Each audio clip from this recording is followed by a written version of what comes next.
Hello guys, welcome back to civil knowledge YouTube channel.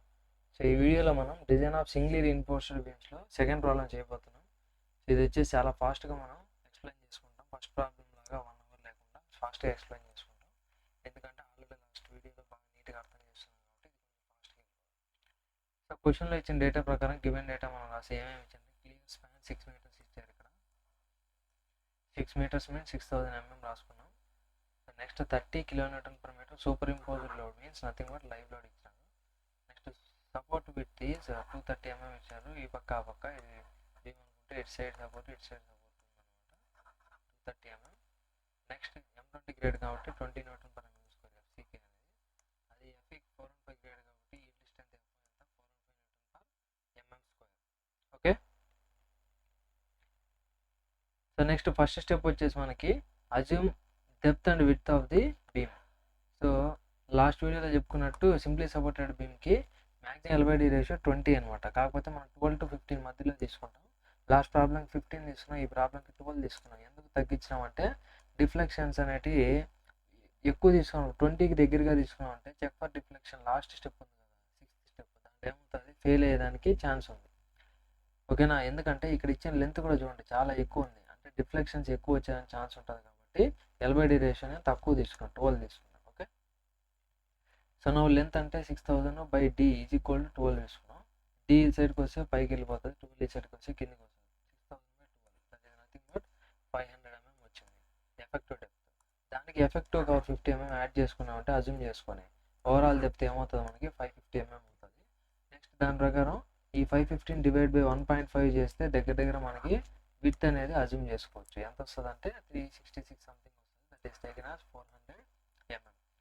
Next effective length of beam second step. Effective లెంత్కి రెండు కండిషన్లు ఉన్నాయని చెప్పినాం. ఒకటి వచ్చి clear span plus effective depth. Clear span 6000, effective depth 500, 6.5 metres అంటే 6500 mm వచ్చింది.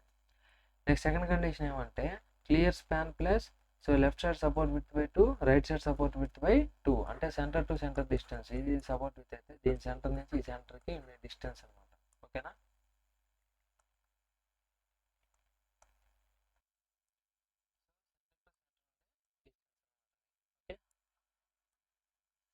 ఈ సైడ్ సపోర్ట్ విత్ బై 2, ఈ సైడ్ సపోర్ట్ విత్ బై 2 మొత్తం కలిపి ఒక 230 యాడ్ చేస్తే 6.23 మీటర్స్ ఆర్ 6230 mm వచ్చింది. దీంట్లో ఏది తీసుకోవాలి effective depth, sorry effective length ఏ తక్కువ ఉంటే అది తీసుకోవాలి. సో దేర్ ఫోర్ 6.23 అనేది తక్కువ కాబట్టి టేక్ 6.23 మీటర్స్ అది ఎఫెక్టివ్ లెంత్. నెక్స్ట్ ఏం చేయాలి, next step loads and moment అనేది క్యాలిక్యులేట్ చేయాలి. సో ఫస్ట్ ఏం చేయాలి, లోడ్స్ అండ్ మూమెంట్లో డెడ్ లోడ్ క్యాలిక్యులేట్ చేయాలి. అంటే self weight of beam. Self weight formula volume into density. Volume అంటే length into width into depth. ఇక్కడ లెంత్ ఎప్పుడు కూడా 1 మీటర్ తీసుకోవాలని చెప్పి, ఎందుకంటే ఈ ఏదైతే మనకి లైవ్ లోడ్ అనేది 30 kN/m ఎక్స్టర్నల్ లోడ్ కదా ఇచ్చింది, అది kN/m లెంత్కి ఉంది, అంటే 1 మీటర్ లెంత్. ఇది కూడా 1 మీటర్ లెంత్ కావాలంటే లెంత్ ఏం చేసుకోవాలి మనం 6 మీటర్స్ ఉన్నప్పటికీ 1 మీటరే మల్టిప్లై చేయాలి. సో ఏమవుతుంది అప్పుడు విడ్త్ ఏమో 400 mm అంటే మీటర్స్లో తీసుకోవాలి ఇవన్నీ, ఎందుకంటే 25 అనేది ఏమి ఇది యూనిట్ డెన్సిటీ ఆఫ్ కాంక్రీట్ అనమాట, kN/m3 ఉంటుంది. సో కాబట్టి ఇవన్నీ ఇదేం తీసుకో మనం మీటర్స్లో తీసుకొని మల్టిప్లై చేస్తే అప్పుడు మనకి వస్తుంది అనమాట. సో 400 mm కదా విడ్త్, మీటర్స్లో తీసుకోవాలంటే దాన్ని డివైడ్ బై 1000. నెక్స్ట్ అదేవిధంగా 550 mm ఓవరాల్ డెప్త్ అనమాట. ఈ డెన్సిటీ క్యాలిక్యులేషన్ ఎప్పుడు కూడా ఓవరాల్ డెప్త్ తీసుకోవాలి, ఎఫెక్టివ్ డెప్త్ తీసుకోవాలి, ఎందుకంటే మొత్తం డెప్త్ ఆఫ్ బీమ్కి సెల్ఫ్ వెయిట్ అనేది ఉంటుంది కాబట్టి. సో నెక్స్ట్ సో దాన్ని డివైడ్ బై 1000 చేస్తే 0.55 వస్తుంది. 1 మీటర్ లెంత్ వేసుకోవాలి ఇంటూ 25 చేస్తే 5.5 kN/m వచ్చింది. అదే డెడ్ లోడ్. అదేవిధంగా లైవ్ లోడ్ ఎంత ఇచ్చారు మన సూపర్ ఇంపోజ్ లోడ్ ఎక్స్ట్రా క్వశ్చన్లో 30 kN/m అని ఇచ్చారు. నెక్స్ట్ టోటల్ లోడ్ రెండింటిని యాడ్ చేయాలి, live load plus dead load ఏమవుతుంది 35.5 kN/m వచ్చింది. అది వచ్చి జస్ట్ నార్మల్గా యూడిఎల్ అనమాట. కానీ దీన్ని ఏం చేయాలి మనం ఓవర్ ఎస్టిమేట్ చేయాలి. ఓకేనా. అంటే ఫ్యాక్టర్ ఆఫ్ సేఫ్టీతో మల్టిప్లై చేసి డిజైన్ లోడ్ కనుక్కోవాలన్నమాట. ఎందుకంటే మనం లిమిట్ స్టేట్ మెథడ్లో అదే వచ్చే లోడ్ని మనం ఏమనుకుంటాం ఎక్కువగా వస్తుంది అనమాట సేఫ్టీ పర్పస్ కోసం. సో ఎంతతో మల్టిప్లై చేయాలంటే 1.5 ఫ్యాక్టర్ ఆఫ్ సేఫ్టీతో మల్టిప్లై చేయాలి ఈ లోడ్ని. చేస్తే మనకి అప్పుడు డిజైన్ లోడ్ వస్తుంది, దట్ ఈస్ 53.25 kN/m. సో ఇది వచ్చిన తర్వాత ఏం చేయాలి మనం సింప్లీ సపోర్టెడ్ బీమ్ ఇచ్చింది, సింప్లీ సపోర్టెడ్ బీమ్ కాబట్టి దానికి మ్యాక్సిమం బెండింగ్ బట్టి ఎంయూ ఎంత ఉంటుంది WL²/8 ఫార్ములా. సో డబ్ల్యూ తెలుసు, ఎల్ అంటే 6.23, ఎందుకంటే ఇక్కడ 53.23 దేంట్లో ఉంది kN/m ఉంది కాబట్టి ఇక్కడ కూడా మీటర్లో సబ్స్టిట్యూట్ వేస్తే MU వచ్చింది, అల్టిమేట్ మూమెంట్. సో అది ఎంత వచ్చింది, 258.34 కిలోన్యూటన్ ఇంటూ మీటర్. దాన్ని న్యూటన్ ఎంఎంలోకి మార్చుకోవాలంటే, సో ఇక్కడ యూనిట్స్ తప్పు ఉన్నాయి, సారీ, కిలోన్యూటన్ మీటర్ అనేది న్యూటన్ ఎంఎంలోకి మార్చుకోవాలంటే దాన్ని ఏం చేయాలి, ఇంటూ 10⁻6 చేయాలన్నమాట. ఓకే, సో నౌ ఇది మూమెంట్ వచ్చింది న్యూటన్ మీటర్లో, సరే న్యూటన్ ఎంఎంలో. ఇప్పుడు ఏం చేయాలి, మనం డెప్త్ రిక్వైర్డ్ కనుక్కోవాలి. అంటే ఇంత మూమెంట్ని మనం రెసిస్ట్ చేయాలంటే మన బీమ్ అనేది ఎంత డెప్త్ ఉండాలి. సో దానికోసం మనం ఏం చేయాలి, limiting moment of resistance formula తీసుకోవాలి. Fe415 గ్రేడ్ కాబట్టి ఇచ్చింది, దాని formula 138 FCK BD². So MU limit అంటే ఇంత మూమెంట్ రెసిస్ట్ చేయాలి అంటే మన మూమెంట్ ఆఫ్ రెసిస్టెన్స్ కూడా ఇంత ఉండాలన్నమాట. కాబట్టి మన సెక్షన్ మూమెంట్ ఆఫ్ రెసిస్టెన్స్కి ఈక్వల్ చేసుకుంటాం ఎక్స్టర్నల్ మూమెంట్ని. సో 258.34 × 10⁻6 = 0.138 FCK అంటే 20 characteristic compression strength of concrete. B అంటే 400. ఇక్కడ D అంటే ఆల్రెడీ మనకు తెలుసు కదా, 500 సబ్స్టిట్యూట్ చేయకూడదు. మనకు అనుకుంటేది ఇంత మూమెంట్ రెసిస్ట్ చేయాలంటే ఎంత డెప్త్ ఉండాలి బీమ్ అనేది కన్సిడర్ చేస్తాం అనమాట. దాని తర్వాత చెక్ చేసుకుంటాం మనం. సో చేస్తే మనకి ఎంత వస్తుంది, 483.74 mm వస్తుంది అనమాట. అది డెప్త్ రిక్వైర్డ్. అంటే ఇంత మూమెంట్ రెసిస్ట్ చేయాలంటే మినిమం 483 mm డెప్త్ ఉండాలి. కానీ మనం ఏం ప్రొవైడ్ చేసాం, ఎఫెక్టివ్ డెప్త్ స్టార్టింగ్ ఫస్ట్ స్టెప్లో 500, అంటే దీనికంటే ఎక్కువే కదా ప్రొవైడ్ చేసాము. సో కాబట్టి so our provided effective depth is greater than this 483 mm required. So కాబట్టి హెన్స్ ఓకే, ఉండాల్సిన దానికంటే ఎక్కువ పెట్టాం కాబట్టి ఓకే. సో కింద ఒక సెంటెన్స్ రాయాలి, provide a rectangular beam of size so 400 mm by 550 mm. So next ఇది అయిపోయిన తర్వాత ఏం చేయాలి, AST రిక్వైర్డ్. డిజైన్ అంటే మీనింగ్ ఏమి, మనకు అడిగింది డిజైన్ కదా క్వశ్చన్లో. డిజైన్ అంటే డైమెన్షన్స్తో పాటు AST కూడా కనుక్కోవాలి. సో ఇప్పుడు AST ఎంత అంటే దానికి కూడా moment of resistance formula with respect to steel equate చేయాలి. పేజ్ నెంబర్ 96లో ఉంటుంది కోడ్ బుక్లో ఈ ఫార్ములా అనేది. సో అదేంటంటే MU = 0.87 FIAST × D × 1 - FIAST / FCK × B × D. So దీంట్లో MU అంటే సేమ్ ఇంతకుముందు moment of resistance. Next 0.87 FI అంటే 415, AST తెలియదు, అదే కనుక్కోవాల్సింది కాబట్టి అలాగే పెట్టుకుంటాం. D అంటే 500, 1 - FI అంటే 415, AST అంటే అలాగే పెట్టుకున్నాం తెలియదు కాబట్టి, FCK అంటే 20, B అంటే 400, D అంటే 500. ఇప్పుడు దీంట్లో ఏం చేయాలంటే మనం క్యాలిక్యులేటర్ని డైరెక్ట్గా సాల్వ్ చేయాలి. ఎందుకంటే మాన్యువల్గా మీరు సింప్లిఫై చేయాలని ట్రై చేస్తే అది క్వాడ్రాటిక్ ఈక్వేషన్ వస్తుంది, మళ్ళీ రూట్స్ వస్తాయి -b + or - √b² - 4ac/2a అనేసి. అలా అవాయిడ్ చేయాలంటే ఎక్కువ క్యాలిక్యులేషన్స్ మీరు ఏం చేయాలి, క్యాలిక్యులేటర్ తీసుకొని AST అనేదాన్ని సింపుల్గా ఏం చేయాలి, ఆల్ఫా పెట్టి x అని నొక్కితే సో ఇక్కడ ఎక్సే వస్తుంది, ఇక్కడ x అని పెట్టుకోవాలి. సో షిఫ్ట్ కొట్టి సాల్వ్ కొట్టి ఈక్వల్ నొక్కినారంటే మీకు ఆన్సర్ డైరెక్ట్గా వచ్చేస్తుంది. అది ఎలా చేయాలో తెలియదు అంటే మా ఛానల్లో already how to solve equation using calculator అని వీడియో పెట్టిన, ఒకసారి చూడండి, మీకు ఈజీగా ఉంటుంది. సో AST = ఎంత వచ్చిందంటే క్యాలిక్యులేటర్లో సాల్వ్ చేస్తే 1748.089 mm² వచ్చింది. బట్ డిజైన్లో ఇలా చెప్పకూడదు, మనం నెంబర్ ఆఫ్ బార్స్లో చెప్పాలి. నెంబర్ ఆఫ్ బార్స్లో చెప్పాలంటే ఏం చేయాలి, మనం అజ్యూమ్ చేసుకోవాలి. ఏం అజ్యూమ్ చేసుకోవాలి, సో డయామీటర్ ఆఫ్ బార్ ఎంత అని అజ్యూమ్ చేసుకోవాలి. ఇక్కడ నేను ఎంత అజ్యూమ్ చేసుకున్నాను, 20 అజ్యూమ్ చేసుకున్నాను. ఎందుకు 20ని అజ్యూమ్ చేసుకున్నాను, సో ఇది మీకు కొన్ని లిమిట్స్ చెప్పా, AST అనేది ఇంత నుంచి ఇంతవరకు ఉంటే ఇంత అజ్యూమ్ చేసుకోండి అని. సో ఇక్కడ 1200 to 1800 వరకు మధ్యలో ఉంటే 20 mm అజ్యూమ్ చేసుకోమని చెప్పాను, లాస్ట్ వీడియోలో చెప్పిన, ఒకసారి డౌట్ ఉంటే వెళ్ళి చూడండి. సో కాబట్టి ఇప్పుడు నేను 1200 to 1800 మధ్యలో ఉంది కదా AST, కాబట్టి 20 mm డై అనేది తీసుకున్నాను. So that is equal to ఏంటి స్మాల్ AST అంటే ఏరియా 120 mm బార్, 20 mm డయా బార్ అంటే సర్క్యులర్ బార్ కాబట్టి సర్క్యులర్ ఏరియా πd²/4, డయామీటర్ ఎంత 20 mm బార్. సో 520² / 4 వేస్తే ఒక బార్ యొక్క ఏరియా వచ్చింది. సో మనం మొత్తం AST ఎంత ఉంది, క్యాపిటల్ AST 1748.089 ఉంది. ఇది దాన్ని డివైడ్ బై ఒక స్టీల్ బార్ యొక్క ఏరియా స్మాల్ AST ఎంత 314 చేసామంటే 5.56 వచ్చింది అనమాట రిక్వైర్డ్. ఇది బాగా గుర్తుపెట్టుకోండి, రిక్వైర్డ్ నెంబర్ ఆఫ్ బార్స్ 5.56 అనమాట. కానీ 5.5 బార్ మనం పెట్టలేం కదా. సో కాబట్టి ఏం చేయాలి, నెక్స్ట్ నెంబర్కి రౌండ్ అప్ చేసి 6 నెంబర్స్ పెట్టాలి. ఇప్పుడు 6 నెంబర్స్ పెడితే మనకి ఏమైంది, AST అనేది రిక్వైర్డ్ ఏమో 5.56, ఇది రిక్వైర్డ్ అనమాట, ఇది రిక్వైర్డ్.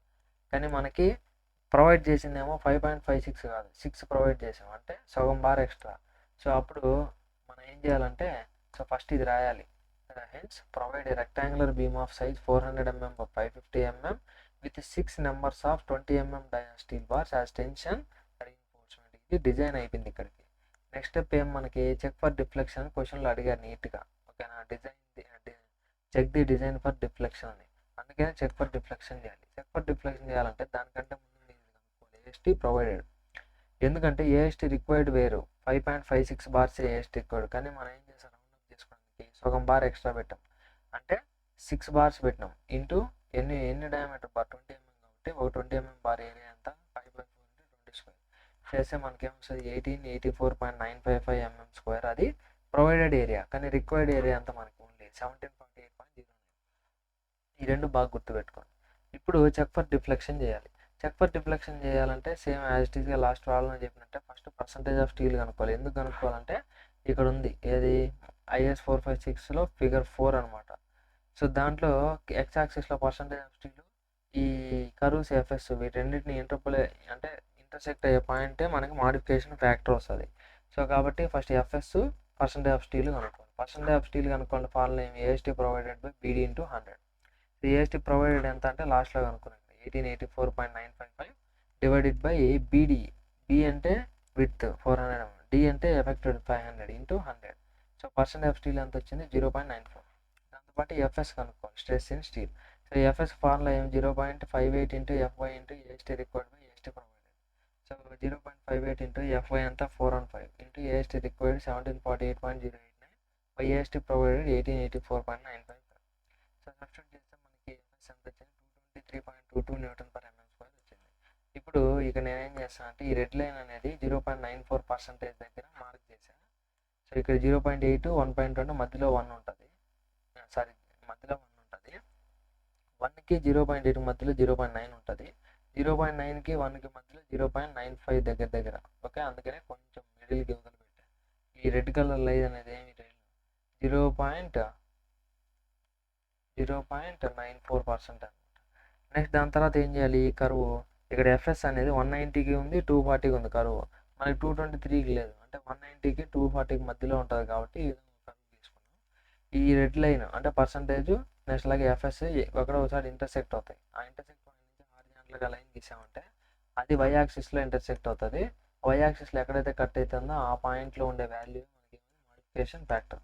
ఇక్కడ ఎక్కడ ఇంటర్పోలేట్ అవుతుంది 1.2కి 0.8కి మధ్యలో ఒక లైన్ ఉన్నది ఎంత 1, మళ్ళీ 1.2కి 1కి మధ్యలో కరెక్ట్గా కట్ అవుతుంది కాబట్టి 1.1 అనమాట. అర్థమైందా? So 1.1 modification factor. So IS 456 figure 4 నుంచి మనం FS percentage of steel mark చేస్తే మనకి మాడిఫికేషన్ ఫ్యాక్టర్ ఎంత వచ్చింది 1.1 వచ్చింది. సో మాడిఫైడ్ L/D రేషియో ఏమవుతుంది దాన్ని బట్టి అంటే ఇక్కడ L/D రేషియో మ్యాక్సిమం ఎంత సింప్లీ సపోర్టెడ్కి 20 కదా.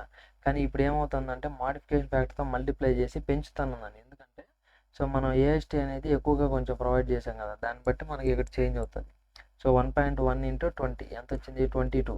అంటే మామూలుగా అయితే L/D రేషియో 20 లిమిట్ సింప్లీ సపోర్టెడ్కి, కానీ ఆ స్టీల్ అనేది ఎక్కువగా ప్రొవైడ్ చేయడం వల్ల మాడిఫై చేసి దాన్ని ఎంత వచ్చింది మనకి 22 వచ్చింది. అంటే 22 వరకు పెట్టుకోవచ్చు L/D రేషియో. సో కానీ మనం ప్రొవైడెడ్ L/D రేషియో ఎంత, L/D రేషియో అంటే L/D ఎఫెక్టివ్ లెంత్ 6230 ప్రొవైడ్ చేసాం. D ఎంత ఎఫెక్టివ్ డెప్త్ 500 ప్రొవైడ్ చేసాం. సో చేస్తే ఎంత వచ్చింది మనకి 12.46 వచ్చింది L/D ratio, which is far less than 22 కంటే చాలా తక్కువ అది. సో లిమిటింగ్ వాల్యూ అంతా 22 కంటే దాటకూడదు. కానీ మనం పెట్టింది 22 దగ్గరలో కూడా లేదు, చాలా తక్కువ అనమాట. అందుకే ఫార్ లెస్ దాన్ 2 సార్లు పెడితే. So hence the beam is safe against deflection. Okay, ఎందుకంటే ప్రొవైడ్ L/D రేషియో అనేది మ్యాక్సిమం L/D రేషియో కంటే చాలా తక్కువ ఉంది కాబట్టి the beam is safe against deflection. So ఇది కంప్లీట్గా డిజైన్ ప్రాబ్లం.